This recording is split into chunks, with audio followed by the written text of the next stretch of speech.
Everyone, এখন আমরা যাচ্ছি ডাউকি রিভার। এই যে তার জালের বেড়া দেখতে পাচ্ছ, এই বেড়ার ওই পাশটা হলো বাংলাদেশ, আর আমরা ঠিক বাংলাদেশের পাশ দিয়েই যাচ্ছি। যেতে যেতে একটা ভিউ পয়েন্টে নেমে পড়েছি। দেখো কি সুন্দর ফলস, কতটা জল পড়ছে ওপর থেকে, দেখতে কিন্তু অসাধারণ লাগছিল।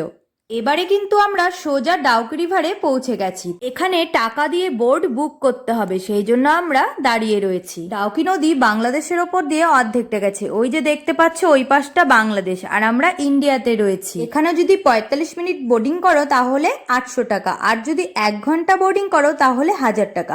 আমরা একটা বোট 1000 টাকা করে বুক করেছিলাম।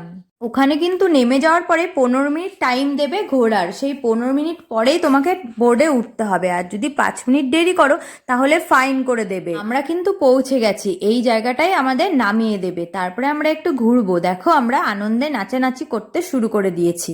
দুপাশ দিয়ে কত সুন্দর জল বয়ে যাচ্ছে, আর তার মাঝখানে আমরা। আবার এখানে মাছও ভালো পাওয়া যায়। দেখো চারিদিকে লোকজন মাছ মারতে বসে গেছে। কিছুক্ষণ ঘোরাঘুরি করার পরে আমি তো একদম বসে পড়েছিলাম, বসে প্রকৃতির এই সৌন্দর্য উপভোগ করছিলাম। চারিদিকে পাহাড়, আর তার পাশ দিয়ে এই ডাউকি নদীর জল ভেসে যাচ্ছিল, দেখতে যে কি অপরূপ সৌন্দর্য লাগছিল। 15 মিনিট পরে আমরা বোর্ডে আবারও উঠে পড়েছিলাম, আর এই এত সুন্দর পাহাড়ের পাশ দিয়ে নদী যেতে এত সুন্দর লাগছিল যা আমি তোমাদের বলেই বোঝাতে পারবো না।